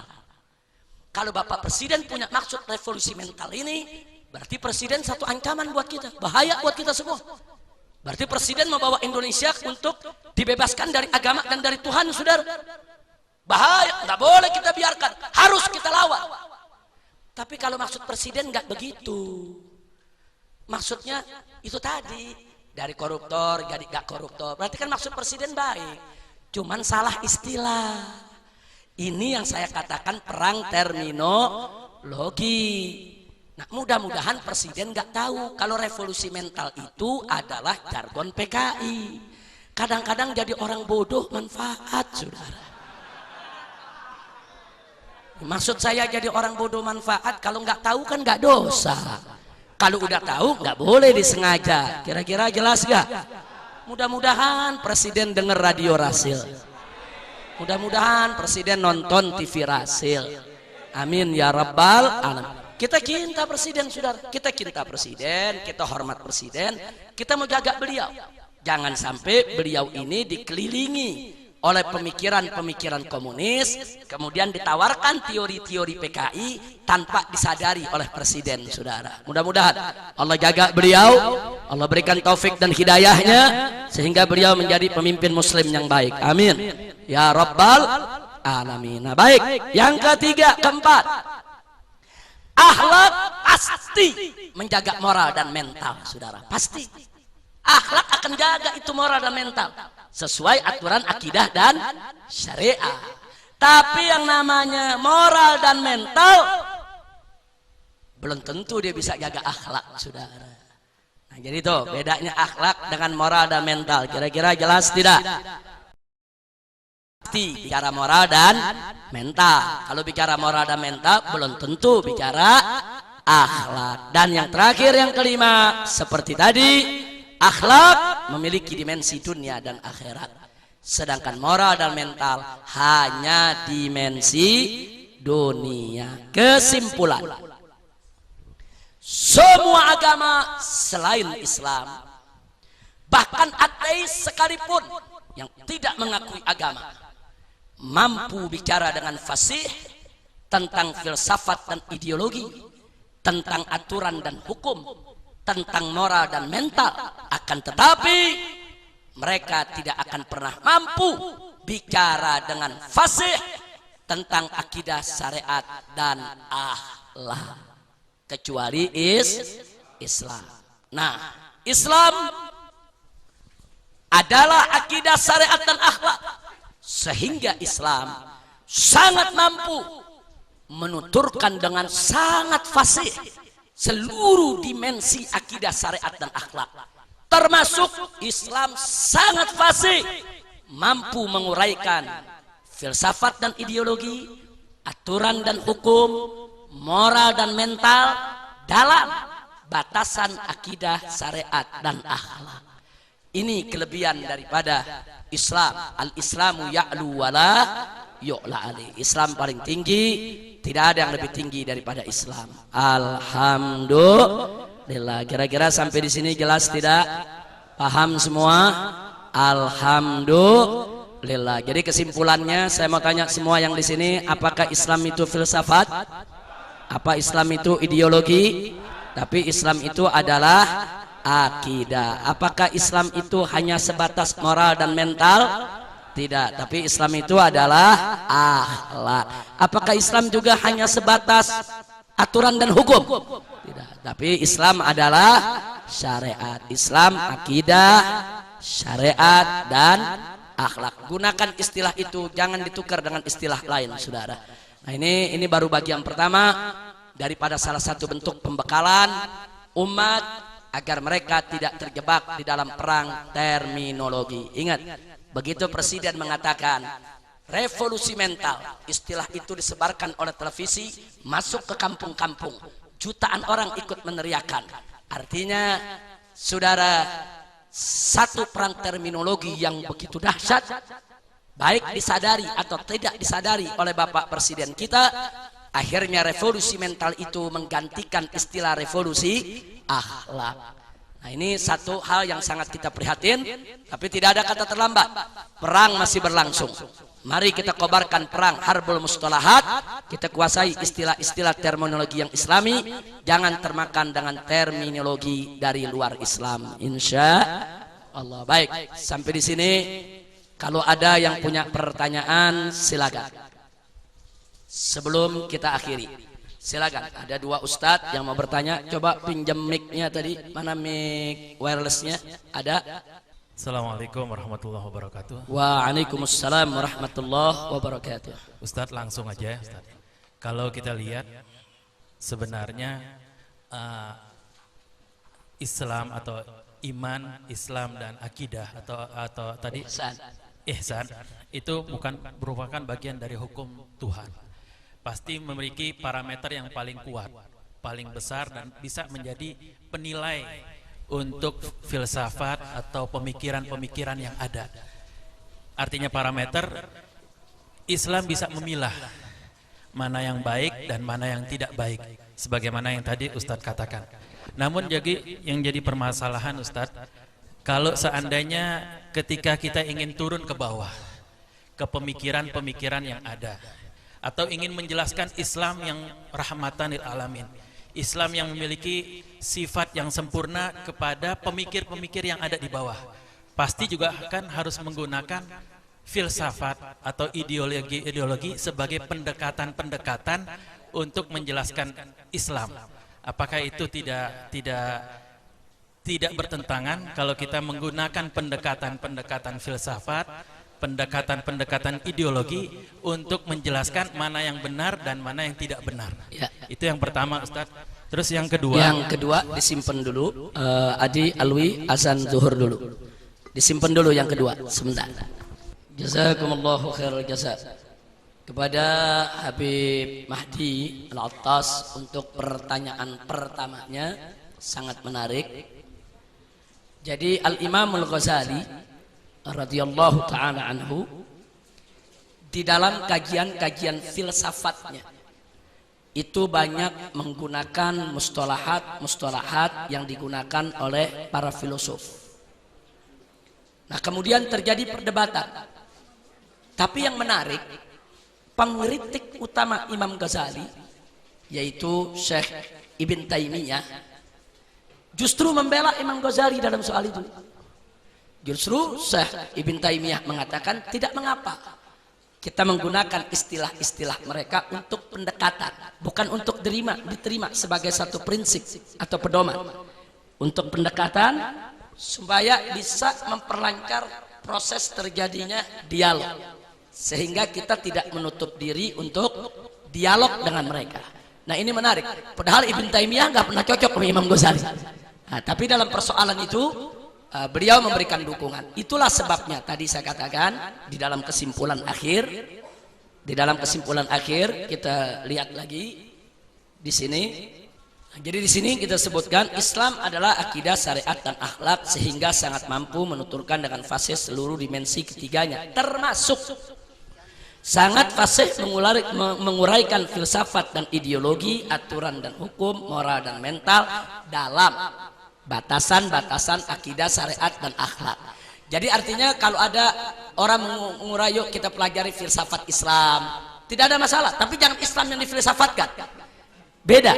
Kalau filsafat dikaji secara Islam, kemudian disebut filsafat Islam, boleh. Tapi kalau Islam difilsafatkan tidak boleh. Nah, jadi beda itu. Karena Islam itu sumbernya adalah wahyu ilahi yang tidak boleh difilsafatkan. Tapi kalau kita menguraikan filsafat itu dengan pemikiran-pemikiran manusia, dengan argumentasinya untuk menegaskan bahwa ajaran Islam ini benar, ajaran Islam ini nggak bisa ditolak, itu yang dilakukan oleh Al-Imam Al-Ghazali di dalam beberapa kitab filsafatnya, termasuk kitab terakhirnya Tahafutil Falasifah, yang walaupun kemudian dikritik oleh Ibn Rushd. Ibn Rushd mengarang kitab judulnya Tahafutil Tahafut. Nah, tapi tidak ada masalah, itu terjadi perbedaan di antara para ulama, itu kita masukkan dalam kategori khilafiyah. Tapi yang kita maksudkan di sini adalah jangan sekali-sekali Islam itu dijadikan sebagai sebuah ideologi atau filsafat, enggak. Tapi kalau kita ingin menguraikan ideologi berdasarkan akidah Islam, silakan. Saya rasa jelas itu yang pertama. Silakan yang kedua. Yang kedua, Ustadz, ada orang yang imannya kuat, mungkin ibadahnya kita kalah. Dia punya jidatnya hitam, ibadahnya masya Allah kita kalah, tapi dia kurang berakhlak. Dia mengkafirkan orang, membid'ahkan orang. Ini apakah Ustadz ada urutannya gitu? Mesti akidah dulu, syariah dulu, baru puncaknya akhlak. Apakah enggak berurutan tapi langsung sekalian? Ya. Karena ada orang yang ibadahnya kuat tapi enggak berakhlak. Ya. Terima kasih. Jazakallah khair. Ini soal akhlak ini menarik. Ada sebuah hadis diriwayatkan oleh Imam Baihaqi dalam kitab Sunan Kubra. Seorang sahabat bertanya, "Ya Rasulullah, inna fulana tasuman nahara wa taquman laila, walakinnaha tu'dhi jiranaha bilisaniha." Jadi ada seorang sahabat bertanya kepada Nabi, "Ya Rasulullah, ada seorang perempuan, dia rajin puasanya di siang hari, rajin bangun malamnya untuk sholat malam di malam hari, tapi tu'dhi jiranaha, dia suka mengganggu tetangganya, bilisaniha, dengan lisannya." Jadi dia puasanya kuat, ibadahnya masya Allah, sholatnya luar biasa, cuman lisannya ini judes, ketus, mengganggu tetangga, menyakiti tetangga. Apa jawab Nabi? La khaira fiha, nggak ada kebaikan dalam diri perempuan tersebut. Nah makanya tadi kita katakan akhlak itu cerminan. Dari mana bisa dikatakan akidah dan syariatnya kuat kalau akhlaknya tidak mulia? Berarti ada yang nggak beres sama perempuan ini. Berarti ada yang nggak beres dalam sholatnya. Berarti ada yang nggak beres dalam puasanya. Karena kalau sholatnya beres, pasti jadi benteng dari perbuatan keji dan munkar. Firman Allah tidak mungkin meleset. Firman Allah tidak mungkin salah. Kalau Allah sudah berikan jaminan, satu ketetapan bahwa sholat itu benteng dari perbuatan keji dan munkar, niscaya sholat itu pasti akan memuliakan akhlak. Nah kalau sholat seseorang tidak memuliakan akhlaknya, berarti ada nggak beres dalam sholatnya. Nah itu makanya Nabi mengatakan la khaira fiha. Bukan berarti sholat itu nggak baik, bukan berarti puasa itu nggak baik, tapi orang ini ada nggak beres dalam menunaikan dan melaksanakannya. Nah begitu juga yang Anda tanyakan tadi, itu kan juga pernah terjadi kepada kaum Khawarij. Nabi yang menyampaikan dalam hadis sahih, ada dalam Bukhari Muslim, Nabi menyampaikan kepada para sahabat, nanti akan ada di tengah aku punya umat rajin ibadahnya, zikirnya, puasanya, baca Qur'annya, bahkan Nabi mengatakan sholat kalian nggak ada apa-apanya dibandingkan sholat mereka. Tapi sayang, sejuta sayang, kata Nabi, yarmukuna aniddin, mereka ini sudah menyimpang dari agama. Yaqtuluna ahlal Islam wa yada'una ahlal awthan, mereka lebih suka membunuh orang Islam, perang sesama muslim. Wa yada'una ahlal awthan, daripada, dan mereka yaitu meninggalkan daripada ahli-ahli penyembah berhala. Jadi mereka lebih suka perang sesama umat Islam daripada perang melawan orang kafir. Dan Nabi mengatakan, kalau aku ketemu dengan mereka, kata Nabi, aku akan perangi mereka, aku akan bunuh mereka. Makanya begitu Khawarij muncul di zaman Sayyidina Ali ibn Abi Thalib radhiyallahu taala anhu, itu para sahabat sepakat minta kepada Sayyidina Ali, perangi ini Khawarij. Tapi Sayyidina Ali menolak. Kenapa? Karena mereka belum bunuh orang Islam. Jadi begitu mereka keluar min jama'atul muslimin dari pasukan Sayyidina Ali, mereka keluar, mereka caci maki Sayyidina Ali, mereka kafirkan Sayyidina Ali, mereka ancam membunuh Sayyidina Ali. Nah, ketika itu sahabat melihat ini yang dikabarkan Nabi, ibadah mereka luar biasa, tapi kok mudah betul mengkafirkan khalifah, mudah betul ngancam menghalalkan darahnya khalifah. Sahabat minta Sayyidina Ali, kita perangi sekarang, ini yang dikabarkan Nabi. Tapi Sayyidina Ali mengingatkan, kan kata Nabi mereka bunuhin orang Islam, kan mereka belum bunuh orang Islam.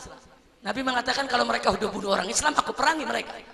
Nah, makanya Sayyidina Ali tidak memerangi mereka. Nah begitu mereka mulai memerangi umat Islam, baru diperangi oleh Sayyidina Ali.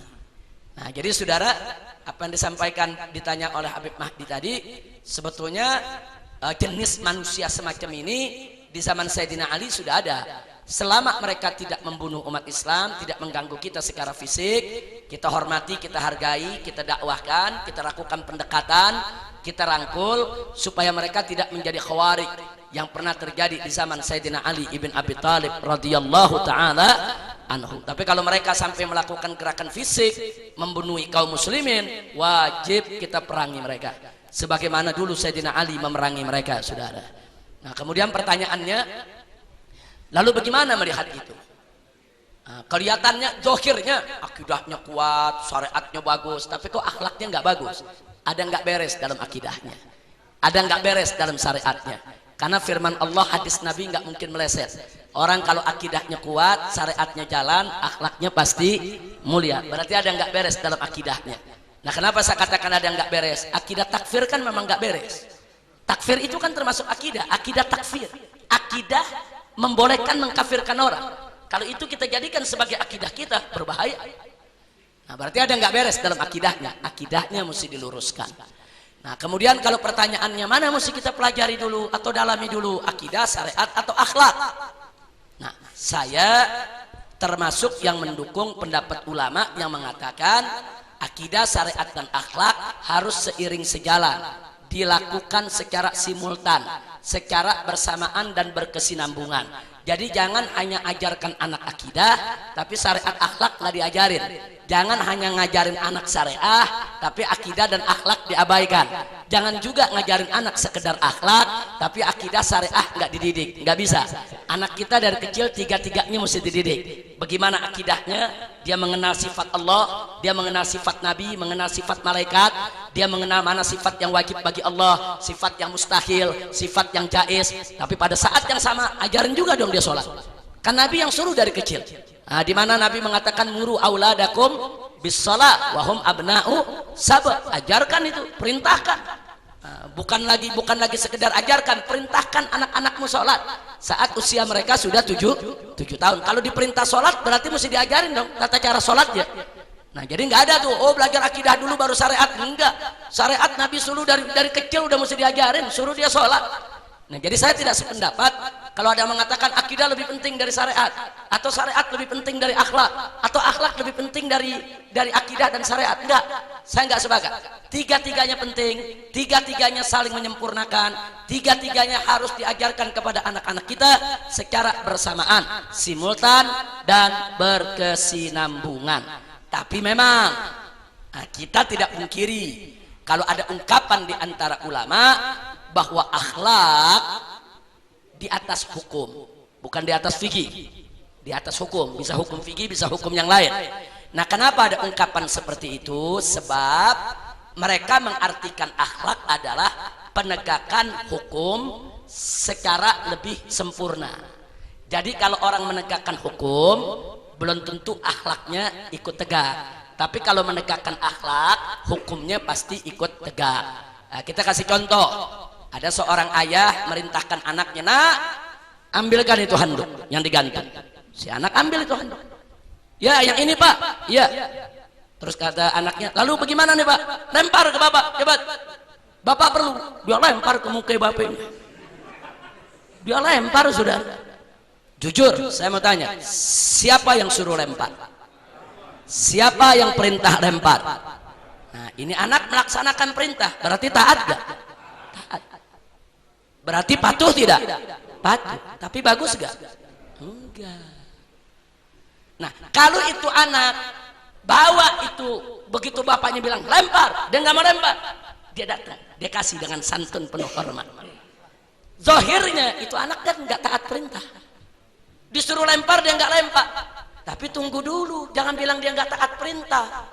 Orang dikatakan taat perintah manakala maksud sebuah perintah itu terwujud.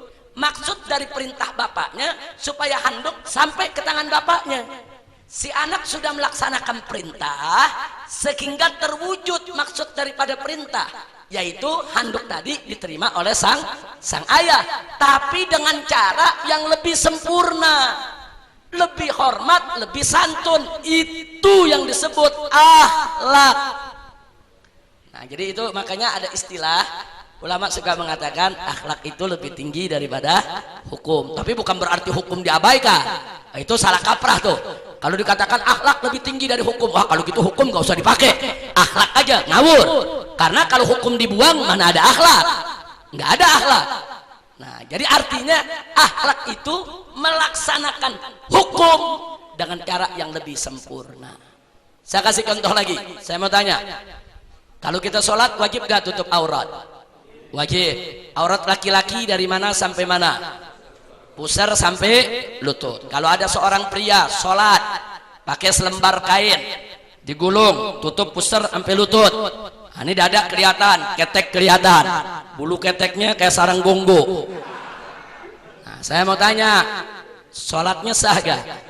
Kenapa sah? Aurat tertutup. Secara hukum sah, tapi secara akhlak kurang ajar. Lah kok menghadap Allah begitu, saudara? Kecuali darurat, dia nggak punya pakaian lagi. Kecuali darurat, semua pakaiannya serba najis, saudara. Tapi kalau dia begitu menghadap Allah, nggak ada akhlak, walaupun secara hukum sah, dia nggak dituntut qadha, udah sah dia punya sholat. Itu yang dimaksud, akhlak di atas hukum. Laksanakan sholat dengan akhlak. Pakai baju yang terbersih, yang terbagus, yang terbaik, kita sholat. Aurat tertutup, akhlak dijaga. Makanya kalau sholat dengan akhlak berarti hukum ikut ditegakkan. Nah, jadi jangan nanti, sebab ada yang salah paham, akhlak di atas hukum. Oh kalau gitu kita akhlak aja kita jaga, hukum gak usah kita kerjain. Ngawur. Itu kaidahnya orang liberal begitu. Nggak betul, sebab orang liberal juga teriak akhlak di atas hukum. Kita utamakan akhlak, jangan terpaku kepada hukum. Tapi niatnya jelek, supaya hukum syariat kita buang, akhlaknya aja yang kita ambil. Nggak bisa. Bagaimana akhlak bisa mulia kalau hukum tidak ditegakkan?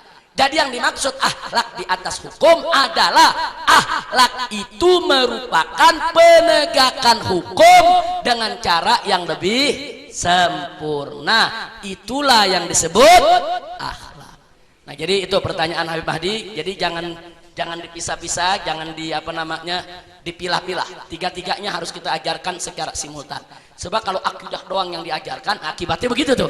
Ada yang sholatnya jalan, jidatnya hitam, akhlaknya bejat. Nah, kenapa? Itu tadi, karena ada pemilahan-pemilahan. Akhlak mereka nggak pelajari. Mereka nggak mempelajari tazkiyatun nufus. Bagaimana cara membersihkan hati. Bahkan pelajaran membersihkan hati mereka bilang bid'ah, musyrik. Akhirnya hatinya pada kaku, pada kasar-kasar. Nah, begitu modelnya, saudara. Nah, kira-kira jelas. Baik, ada satu pertanyaan lagi. Ustadz Selamat Ma'arif, silakan sebelum kita tutup. Oh, tadi Ustadz kita sebelum Habib Idrus, silakan. Assalamualaikum warahmatullahi wabarakatuh. Waalaikumsalam warahmatullahi wabarakatuh. Sebetulnya pertanyaan ini hampir serupa, hampir mirip dengan pertanyaan yang sudah dijawab tadi oleh Habib. Hanya sekedar melengkapi saja terkait dengan masalah hadis Jibril. Tepatnya mungkin di slide yang kedua tadi Habib, afwan, di slide yang kedua itu kan saling melengkapi dan saling sinergi. Cuman kita belum lihat dari istilah-istilah ilmu akidahnya kalau tidak salah. Misalnya kalau kita lihat dari beberapa makalah, misalnya man tafaqqaha walam tasawwafa, kita kan istilah begitu, faqad tazandaq. Kebalikan wa man tasawwafa falam tafaqqaha faqad tafasaqa. Mungkin tadi di slide yang kedua mungkin bisa dilengkapi dengan istilah tauhidnya. Misalnya kalau dia berakhlak tapi tidak bertauhid, dia masuknya kategori fasik, apa munafik, apa zindik, di 8 tipe daripada orang yang ada dalam kehidupan Islam ini. Mungkin begitu. Ya, terima kasih banyak. Jazakumullahu khairal jasa. Satu catatan yang cukup bagus. Artinya perlu ada tambahan-tambahan untuk lebih mempertegas bahayanya kalau akidah tanpa syariat dan akhlak, atau bahayanya kalau syariat tanpa akidah dan akhlak, dan seterusnya. Boleh, itu bisa jadi bekal penambahan untuk ke depan. Jazakallah khair. Terima kasih banyak Ustaz. Barusan Habib Idrus, silakan. Boleh dioper barusan. Ah, ini dia mic-nya. Ada sedikit mungkin ada kerancuan yang selama ini orang salah paham Habib. Tadi kan yang antum bilang Islam ini ya akidah, bukan ideologi, karena ideologi ini pemikiran atau fikrah dari manusia. Nah, tetapi kadang-kadang ada beberapa ikhwan kita yang mengatakan bahwasanya kita ini punya ideologi seperti ini, yang ideologi ini kita ambil dari akidah. Jadi ideologi ini diartikan sebagai ideologi nakli, sedangkan mereka mengartikan akidah bersumber dari nakli wal akli. Nah, mereka mengatakan ya ideologi ini bisa tersusun konsep pemikirannya terambil dari akidah. Nah, makanya terbentuklah beberapa macam kayak seperti perbedaan-perbedaan atau madhab. Apakah itu seperti itu Habib? Tepatnya kayak bagaimana itu saja. Ya, terima kasih banyak. Jazakallah khair. Memang ideologi dan akidah punya persamaan. Di antara persamaannya adalah sama-sama menjadi prinsip dan pedoman hidup. Nah, dari sisi itu sama, tapi dia punya perbedaan. Perbedaannya dari segi istimdad, dari segi akar sumbernya. Nah, karena itu kalau penggunaan ideologi hanya dari segi etimologi, dari segi bahasa, ya boleh-boleh saja. Seperti tadi yang ditanyakan oleh Habib Mahdi, ada penggunaan istilah tersebut hanya untuk pendekatan. Tapi kalau kita masuk ke dalam istilah terminologi, kita mesti lebih ketat, lebih cermat dan teliti batasannya supaya tidak semerawut. Nah, jangan sampai nanti kalau kita biarkan dari sekarang, lama-lama Islam dianggap sebagai ideologi. Nah, itu yang bisa kita sampaikan. Jazakallah khair untuk Habib Idrus. Saya pikir pelajaran hari ini masih ada satu lagi dari tengah jamaah sama Habib Ali. Saya pikir dua ini yang terakhir. Habib Ali dulu depan, silakan. Assalamualaikum warahmatullahi wabarakatuh. Waalaikumsalam warahmatullahi. Yang menarik Bib tadi yang terakhir antum katakan tentang revolusi mental dengan akhlak. Kalau memang revolusi mental tidak berbasis dengan agama, memang kalau diikuti dari jargon yang selama ini dikatakan, kalau antum tadi sedikit mengutip itu keluar dari Bapak Presiden mungkin karena ketidaktahuan, memang menarik, tapi faktanya janji-janji jargon tersebut dengan bahasa revolusi mental ternyata terbantahkan, mulai dari koalisi tanpa syarat, BBM tidak naik, dan lain sebagainya. Dan situ terlihat bahwasannya arti revolusi mental tidak ada kaitan dengan agama, dengan Islam. Berarti itu sangat luar biasa. Definisi sederhananya aja, mereka selalu mengatakan ya akhlak terjemahannya mental atau adab dan lain sebagainya. Definisi paling mudah itu untuk akhlak dengan bahasa Indonesianya apa? Hanya cukup di budi pekerti dan atau seperti apa? Terima kasih. Ya. Assalamualaikum warahmatullahi wabarakatuh. Waalaikumsalam. Jadi memang ada kata-kata istilah-istilah dalam Islam. Dalam Islam ini yang sulit dicari sinonimnya dalam bahasa Indonesia. Sehingga dulu para ulama kita, manakala ada kata yang sinonimnya sulit dalam bahasa Indonesia, mereka jadikan itu sebagai bahasa Indonesia. Seperti kata rahmat, seperti kata akhlak, karena memang sulit. Walaupun secara bahasa ada yang diartikan budi pekerti, moral, mental, dan lain sebagainya. Nah, padahal akhlak tidak hanya sebatas itu. Nah, jadi kalau kita mau definisikan, ya akhlak itu adalah, boleh aja kita menggunakan kata budi pekerti, kata moral, kata mental, tapi harus ada kuyut, harus ada ikatan batasan. Jadi akhlak itu ialah budi pekerti, moral, mental yang mulia, sejalan dengan aturan Allah dan Rasulnya. Jadi kita kunci. Nah, jadi orang nggak bisa seenaknya bicara moral, karena tadi saya katakan dalam agama lain juga ada ajaran moral. Bahkan dalam liberal pun juga ada moral. Nah, tadi saya udah kasih contoh, bagi mereka kumpul kebo bermoral, homoseks bermoral, makanya mesti kita ikat. Nah, kuyut tadi itulah yang menjadi penjelas. Jadi bukan kita nggak boleh menggunakan istilah moral, istilah mental, atau istilah budi pekerti, boleh, tapi diikat. Nah, supaya tidak keluar daripada rel syariat Islam. Nah, jazakallah khair. Yang berikutnya silakan. Waalaikumsalam warahmatullahi wabarakatuh. Coba kasih mic yang terdekat, mungkin Ustadz Adi Alwi bisa. Ya, silakan. Di dunia tasawuf sering kita dengar istilah jadzab.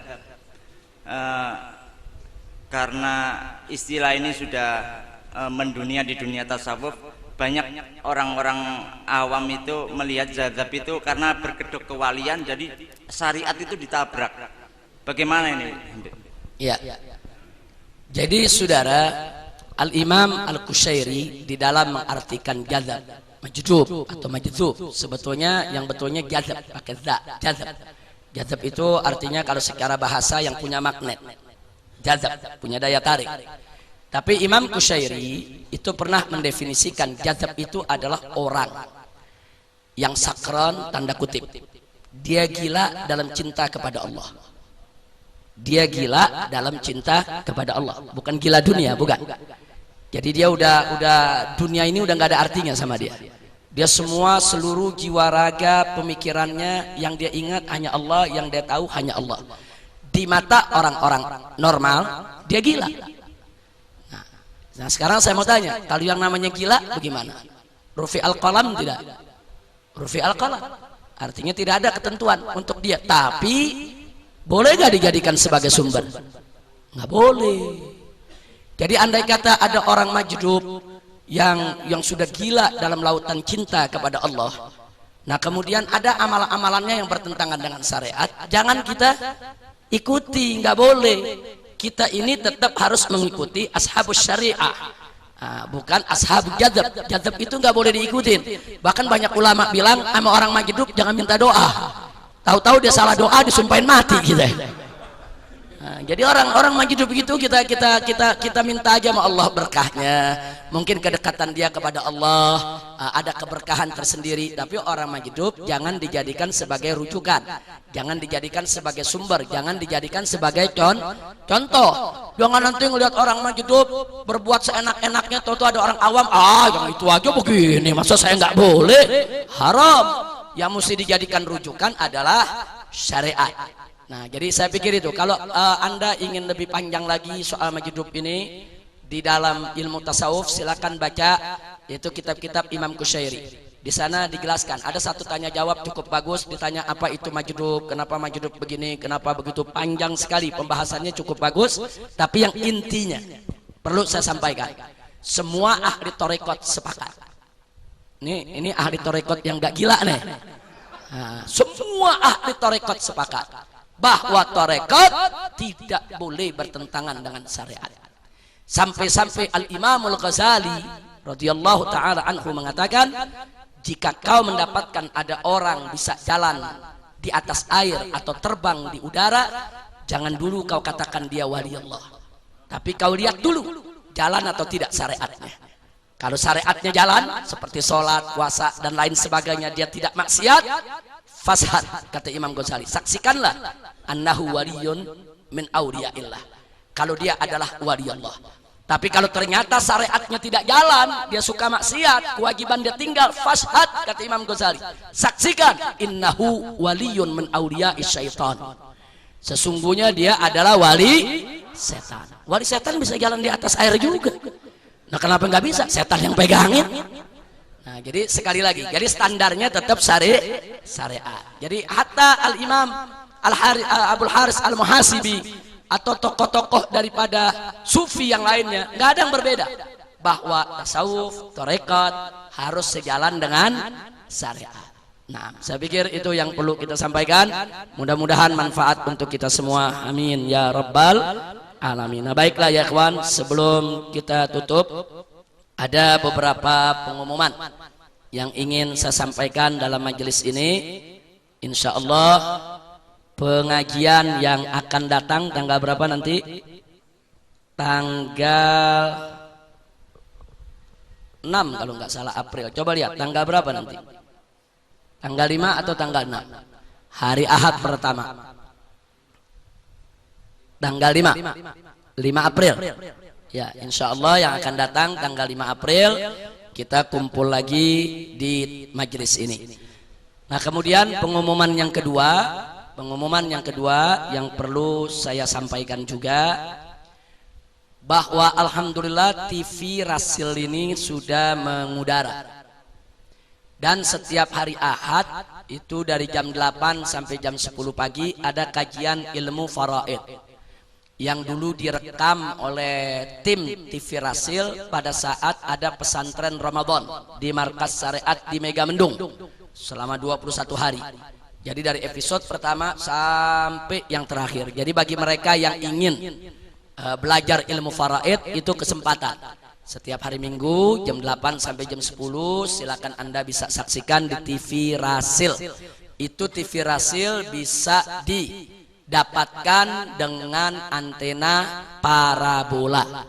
Dan ke depan kita dari FPI akan lebih banyak bekerja sama dengan TV Rasil untuk bisa memberikan materi-materi lain yang juga tidak kalah manfaatnya, termasuk pengajian-pengajian, ceramah-ceramah, tablik-tablik dari berbagai macam habaib, ustadz dan para tokoh. Jadi saya pikir ini kesempatan untuk kita bisa, yaitu menjadikan Rasil sebagai salah satu daripada TV rujukan kita. Nah, sementara TV FPI sampai saat ini masih belum bisa karena memang kendalanya luar biasa. Tapi kita sedang mengupayakan. Kalau gagal dengan cara-cara yang berbayar, kita juga akan belajar dengan TV Rasil untuk dengan cara TV parabola. Nah, tinggal nanti andai kata itu yang menjadi putusan, maka berarti kita harus galak bagaimana seluruh anggota FPI dari Sabang sampai Merauke bisa patungan, kumpulkan dana untuk kita bisa membuat TV Islam, insya Allah. Kira-kira kalau ke depan semua jamaah termasuk anggota FPI diajak rame-rame patungan nanam saham membuat sebuah televisi, setuju tidak? Insya Allah. Sehingga nanti kalau TV ini sudah tampil, kita nggak perlu bayar bulanan lagi, karena kalau lewat parabola siapapun dari Sabang sampai Merauke bisa menyaksikannya. Jadi insya Allah bukan TV FPI itu gagal, tapi hanya proses saja yang perlu diperbaiki. Mudah-mudahan DPP bisa mengkaji ulangnya supaya ke depan bisa wujud sesuai dengan harapan kita. Tapi sementara alhamdulillah Radio Rasil, sahabat kita selama ini sudah punya TV Rasil, dan saya lihat acaranya cukup bagus, sangat mendidik. Dan mari kita jadikan itu sebagai salah satu daripada TV rujukan kita, insya Allah. Nah, itu saja yang bisa kita sampaikan, mudah-mudahan manfaat untuk kita semua. Terima kasih atas segala perhatian, mohon maaf atas segala kekurangannya. Hadani Allah wa iyyakum ila siratal mustaqim. Wassalamualaikum warahmatullahi wabarakatuh.